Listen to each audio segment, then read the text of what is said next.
নেশাকেন্দ্রে যুবকের মৃত্যু, গভীর রাত থেকে ভাঙচুর ঘটনাস্থলে বারুইপুর থানার পুলিশ। দক্ষিণ 24 পরগনা বারুইপুর হাসপাতালে পাশে নেশামুক্তি কেন্দ্রে এক যুবকের মৃত্যুকে ঘিরে গতকাল রাত থেকে ভাঙচুর চালায় বলে অভিযোগ। সকালে গন্ডগোলে আশঙ্কা, ঘটনাস্থলে বিশাল পুলিশ বাহিনী। যুবকের নাম সৌরভ মণ্ডল, বাড়ি সাউথ গড়িয়া এলাকায়। সৌরভ 1.5 বছর ধরে এইখানে ছিল। শুক্রবার সকালবেলায় শরীর খারাপ হয়। সন্ধ্যার সময় তাকে বারুইপুর হাসপাতালে ভর্তি করা হয়। সেখানেই শুক্রবার রাতে মারা যায় যুবকটি। বাড়ির লোক এসে ভাঙচুর করে নেশামুক্তি কেন্দ্রে। পরে বারুইপুর থানার পুলিশ এসে সেই পরিস্থিতি সামাল দিলেও আবারও গভীর রাতে নেশামুক্তি কেন্দ্রে ভাঙচুর চালায়। হাসপাতালের পাশেই গলিতেই রয়েছে নেশামুক্তি কেন্দ্র। ঘটনার তদন্ত শুরু করেছে পুলিশ। আর আপনারা সেই ছবি সরাসরি দেখছেন শুধুমাত্র বাস্তব নিউজের পর্দায়।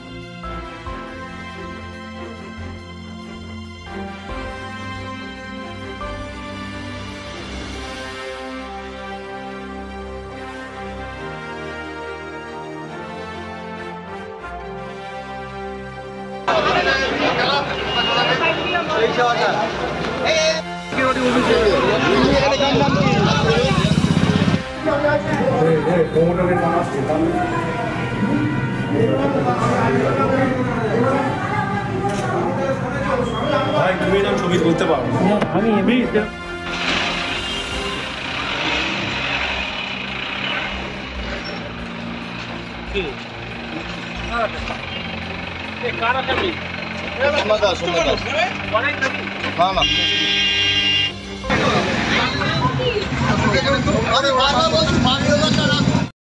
কি ঘটনা হয়েছে? বলছি এই 8 ঘন্টা আগে কে অসুস্থ ছিল, সে বারুইপুর হসপিটালে ভর্তি ছিল, সে মারা গেছে। অভিযোগ কি আপনাদের? এইটা নিয়েই অভিযোগ আর কি, যে মারা গেছে, সে তার আত্মীয় স্বজনরা এসছে, তাদেরকে না বলে সমস্ত করা হচ্ছে। এটা যতটুকু সম্ভব আমি বিয়ে বাড়ি যাওয়ার পর্যন্ত না, এই ঘুমের বিরুদ্ধে কি কোনো অভিযোগ আছে? এরা মারধর করেছে, মারধরের কারণে মৃত্যু হয়েছে। এরা আমরা প্রায় 10 বছর ধরে এই নেশামুক্তি কেন্দ্রটা এখানে ভাড়া দিয়েছি। তারপরে আমরা দেখতাম এখানটা প্রায় দিনেই ওই যাদের রাখা হতো এখানটা নেশা ছাড়ানোর জন্য, তাদেরকে সবসময় মারধর করতো। সেই করে কিভাবে মারধর করতো? লাঠি দিয়ে মারধর করতো, ছড় থাপ্পড় মারতো আমরা দেখতাম। আর এই আমাদের ঝর্ণা দিয়ে আছে এই পাশে সব দেখতে পেতাম। সবসময় আমরা আমাদের জানানো হয়েছে এবং আমরা বলা হয়েছে অনেকদিন ধরে মারধর করছে, প্রায় দিনে মারধর করে বলা হয়েছে। তার সত্ত্বেও মানে কিছুদিন বন্ধ ছিল। তারপরে রাত 2-2:30টার সময় বাইক নিয়ে আসে রাত্রিবেলার লোকেরা, মানে খুবই অতিষ্ঠ হয়ে যাচ্ছে। এইভাবে চলছে এদের অত্যাচার। তো আজকে অত্যাচারটা তুলনাটা ধারণ করেছে একজন মারা যাওয়ার পর। আর সেই জন্যই সব পাবলিকরা সব ছুটে এসেছে এবং এই ভাঙচুর করেছে। কি করে মারধর করেছে বলে মনে হচ্ছে? কি করে মারা গেছে বলে আপনার মনে হচ্ছে? পিটিয়ে মেরেছে। ভাঙচুর করলো কারা তাহলে? এই জনতারা যারা। এই নেশামুক্তি কেন্দ্র কতদিন ধরে চলছিল এলাকা? অনেকদিন ধরে চলছে। কত ক্ষেত্রে আছে জানা আছে? আপনার নামটা একটু? আমার নাম অর্চনা মল্লিক। 15 নম্বর ওয়ার্ডের কমিশনার। পৌরমাতা 15 নম্বর ওয়ার্ডের পৌরমাতা অর্চনা মল্লিক। আমার পাশেই বাড়ি, আমরা একটা ক্লাব সম্মেলনে আছি, বিবেকানন্দ স্পোর্টিং ক্লাবের আমি সেক্রেটারি। কিন্তু আমরা এখানে এসে একবার বারণ করেছিলাম যে পেশেন্টের কেন মারধর করছেন আপনারা। তো তাতেও ওরা তাতে কোনো সযুক্তি নিয়ে আসেনি, মানে প্রায় সময় মারধর করতো। উল্টো দিকে আমাদের ঝর্ণা গোস্বামী আছে, আমাদের ক্লাব সদস্য, প্রাক্তন প্রেসিডেন্ট, ওনারাও সব একসঙ্গে এসে আমরা একদিন যৌথ উদ্যোগে বারণ করেছি যে মারধর করলে কি এর সমস্যার সমাধান হয়? প্রতিনিয়ত ডেলি মারধর করে এই জিনিসটা। আজকের একটু আগে যাদের বোধহয় ফ্যামিলিতে ছেলেটি মারা গেছে, তাদের বাড়ির লোকজন এসে তারা তো এসে এখানে এটা করে দিয়ে। যারা চালাচ্ছিলেন তারা কেউ আছে? না, তারা কেউ নেই। একটা কুকুর দেখলাম যে একটু আগে বেরিয়ে চলে গেছে, ওটা বোধহয় ওদেরই পোষা কুকুর, 2-3টে পোষা কুকুর। একটু আগে ওইদিকে গেছে। যারা ছিলেন, যারা ওষুধ দিতেন, যারা খাবার দিতেন, তারা আছে, তারা ছিল এখানে। 3 তলা উপরে রয়েছে, তারা ওরা রয়েছে, বেরোয়নি, ওরা উপরে রয়েছে। আপনার নাম? আমার নাম সুভাষিস।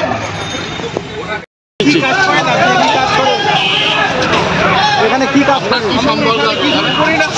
আপনাকে আমি মূল্য পাচ্ছেন, আমাকে বেকার কথা প্রশ্ন করছেন আপনারা।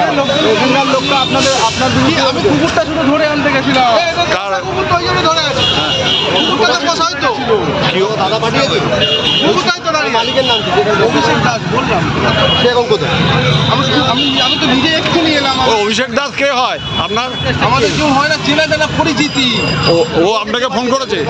আমার কেউ পাঠায়নি, আমি ভিড় থেকে দাঁড়ালাম, বলছে কুকুরটাকে নিতে এলাম। আপনি ভিড় থেকে দালালেন অথচ কুকুরটাকে নিতে এলেন কেন বলেন? আমি তখন আমাকে বলতে দিন। আমি যখন দাঁড়ালাম তখন এখানে বললো কুকুরটা পোষা বলেই তো দাঁড়াতে। তা আমি কি খুঁজে আনলাম যথারীতি? এখানে আমার কোনো ভূমিকা নেই। আপনারা আমাকে অযথা প্রশ্ন করছে। পুলিশ মানিয়েছে তাদের মধ্যে ওটা তুলে দেবে, ওকে কেউ জানায়নি, ও বলছে সেই জন্য ও কিছু নাকি জানতো না। কিন্তু আজকে 10 বছর ধরে আমরা এই ভোগ করছি। কি ভোগ করছে? এই পাগলাদের এখানে ধরে ধরে পেটাচ্ছে। আমরা এদিকে ফ্ল্যাটে থাকি, মানে ওরা পাগলা হতো তো পাশের লোকজনও সব পাগলা হয়ে যায়। ফ্ল্যাটে কাউন্সিলর থাকে, কাউন্সিলরের হাজব্যান্ড, কাউন্সিলরের ছেলে এবং আমরা পাড়া প্রতিবেশী বলে বাবু এরা আমরা সবাই মিলে এখানে এসেছি। এত হয়েছে ইন্দ্র নাকি কোনো কেউ জানতে পারেনি বাড়ি না, সে পুলিশের কাছে এখন বলে আমি কিছু কোনোদিন জানি না। তো ও এখন কথা দিয়েছে যে কালকের মধ্যে উপরে এখনো পাগলটা আছে, পাগলের মালিকটা বেরিয়ে গেছে, কুকুরগুলো বেরিয়ে গেছে, ঘর ভাঙাচোরা করা আছে। এবার আপনারা দেখুন কি করতে পারেন, আমাদের যেটুকুনি করার আমরা করি। নাম কি আপনার? নামটা একটু বলুন। আপনার নাম কি? আমার নাম ঝর্ণা গোস্বামী, স্থানীয় বাসিন্দা তো আপনার? মানে উল্টো দিকে বাড়ি আপনার? এই তো এই ফ্ল্যাটে থাকি, এখান থেকে আমরা সব দেখি, কাউন্সিলর ওখানে থাকে, ওখান থেকে থাকি। ডাউন করুন। বহুদিন ধরে হচ্ছে, বহুদিন ধরে।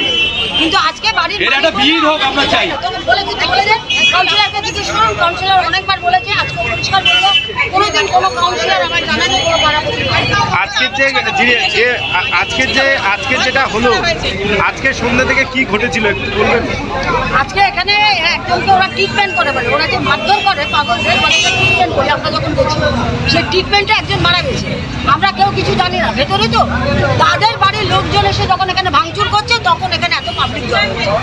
তাকে এখানে মেরে ফেলে হাসপাতালে নিয়ে গেছে, দিয়ে তাদের বাড়িতে খবর দিয়েছে যে অসুস্থ হয়েছিল, হাসপাতালে নিয়ে এসছে, সে মারা গেছে।